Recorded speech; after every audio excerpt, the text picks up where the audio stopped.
যে কোনো রান্নার স্বাদ এবং সুগন্ধ দ্বিগুণ বাড়িয়ে দেওয়ার গোপন চাবিকাঠি হলো কসুরি মেথি। বাজারের কেনা কসুরি মেথিতে মেশানো রং এবং প্রিজারভেটিভ নিয়ে আপনি কি চিন্তিত? তাহলে আজকের ভিডিওটি আপনাদের জন্য। বাজারে নামি ব্র্যান্ডের কসুরি মেথি কি খুব তাড়াতাড়ি সুগন্ধ হারিয়ে ফেলছে? আজ আমি আপনাদের দেখাবো কিভাবে একদম নামমাত্র খরচে বাজারের চেয়েও ভালো এবং দীর্ঘস্থায়ী সুগন্ধিযুক্ত কসুরি মেথি বাড়িতে তৈরি করবেন।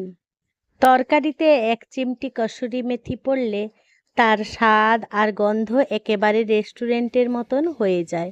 কিন্তু বাজারে কসুরি মেথি সবসময় কি খাঁটি হয়? তাই আমার মতন করে যদি একবার এই কসুরি মেথি বাড়িতে বানিয়ে নিতে পারেন, সুগন্ধ যেমন থাকবে তেমনি অনেক দিন সংরক্ষণ করে আপনি তরকারিতে ব্যবহার করতে পারেন। তাতে আমাদের অনেক টাকাও সাশ্রয় হয় আর আমাদের খাঁটি মশলাটাও পাওয়া যায়। তাই আমার সকল দর্শক বন্ধুদের কাছে একান্ত অনুরোধ রইল ভিডিওটি স্কিপ না করে সম্পূর্ণ দেখার জন্য। নমস্কার বন্ধুরা, ইজি কুক চ্যানেলে আপনাদের সবাইকে স্বাগত জানাই। চলুন শুরু করছি। আমি আবারও চলে এসেছি আমার সেই ছোট্ট ছাদ বাগানে। যারা আমার রেগুলার ভিডিও দেখেন তারা অবশ্যই জানেন যে আমার একটা ছোট্ট ছাদ বাগান আছে। আর আমার সেই ছোট্ট ছাদ বাগানে আমি মেথির চাষ করেছি। মেথি দেখুন হয়ে গেছে। বন্ধুরা, আপনারা বলে ফেলুন তো এইরকম মেথি কে কে দেখেছেন? এই মেথি গাছ থেকে আমি মেথি পাতাগুলো নিয়ে নেব। দেখুন কত সুন্দর ফ্রেশ ফ্রেশ মেথি পাতা হয়েছে।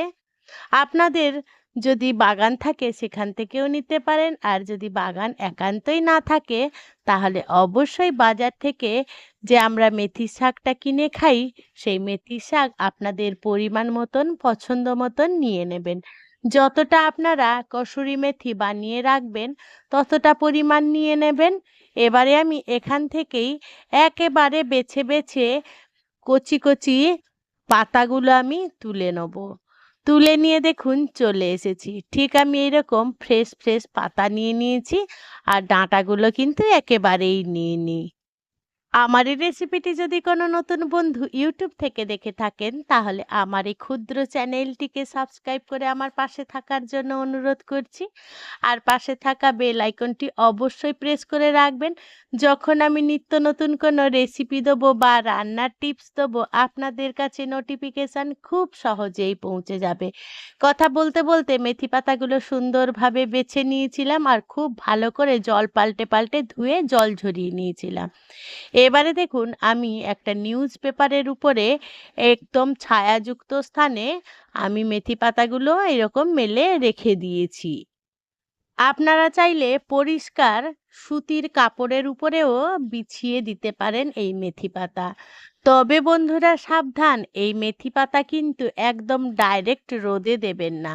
তাতে আমাদের মেথি পাতার যে কালারটা আসবে অর্থাৎ কসুরি মেথি বানানো সময় যে কালারটা থাকে সেটা কিন্তু আপনি পাবেন না, একেবারে লালচে হয়ে যাবে। যদি পারেন তাহলে আপনি ফ্যানের হাওয়াতেও রেখে শুকিয়ে নিতে পারেন। আমি কিন্তু একদম ঘরের মধ্যেই দিয়েছিলাম ছায়াযুক্ত স্থানে। আর দেখুন এইরকম উল্টে পাল্টে নিয়েছিলাম বেশ কয়েকবার। এই কসুরি মেথি পাতা বা আমাদের এমনি মেথি পাতায় প্রচুর পরিমাণে আয়রন, ক্যালসিয়াম, ফাইবার এবং ভিটামিন এ বি সি সমৃদ্ধ একটি পুষ্টিকর শাক, যা রক্তে শর্করা মাত্রা নিয়ন্ত্রণ করে, কোলেস্টেরলের মাত্রা কমায়, হজম শক্তি বৃদ্ধি করে এবং ওজন নিয়ন্ত্রণে অত্যন্ত কার্যকর। এটি রোগ প্রতিরোধ ক্ষমতা বাড়ায়, হার্ট ভালো রাখে এবং চুল ও ত্বকের স্বাস্থ্য উন্নতিতে এর কার্যকারিতা প্রচুর। আরও অনেক উপকারিতা আছে, আমি যতটুকু জানি ততটুকুনি বলে দিলাম। দেখুন আমি মেথি পাতাটা শুকিয়ে নিয়েছিলাম প্রায় 3 দিনের মতন। দেখুন তারপরে আমি আপনাদেরকে হাত দিয়ে গুঁড়ো করে দেখাচ্ছি। দেখুন একদম গুঁড়ো হয়ে গেছে আর কি সুন্দর কালারটা এসেছে। এইভাবে আমি মেথি পাতাগুলো তৈরি করে নিলাম একেবারে আমাদের রান্নার উপযুক্ত কসুরি মেথি। এই সাবেকি পদ্ধতিতে যদি আপনারা মেথি পাতাটা এই কসুরি মেথিতে রূপান্তরিত করেন তাতে আমাদের স্বাদও যেমন বজায় থাকে তেমনি সুগন্ধ এবং রংটাও খুব সুন্দর হয়। বন্ধুরা, আপনারা বলে ফেলুন তো আপনাদের কার কার এইরকম কসুরি মেথির ফ্লেভারটা তরকারিতে ভালো লাগে, আর আমার এই কসুরি মেথির কালারটা কার কার ভালো লাগলো সেটাও কিন্তু কমেন্টে জানাতে একেবারেই ভুলবেন না।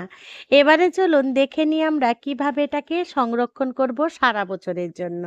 তার জন্য এরকম একটা কাঁচের কন্টেনার নিয়ে নিয়েছি, বেশ ভালো করে ধুয়ে পরিষ্কার করে নিয়েছি। তার মধ্যে এই কসুরি মেথিগুলো আমি রেখে দেবো সংরক্ষণ করে সারা বছরের জন্য।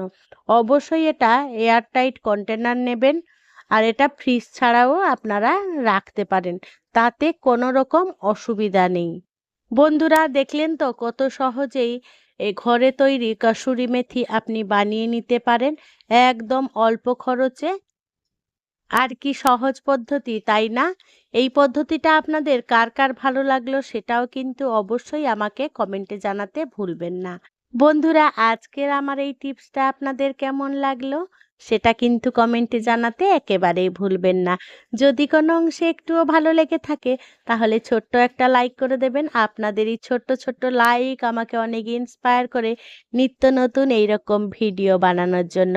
আর যদি খুব বেশি ভালো লেগে থাকে বন্ধু বান্ধব কিংবা প্রিয়জনদের সাথে শেয়ার করে তাদেরও দেখার সুযোগ করে দেবেন।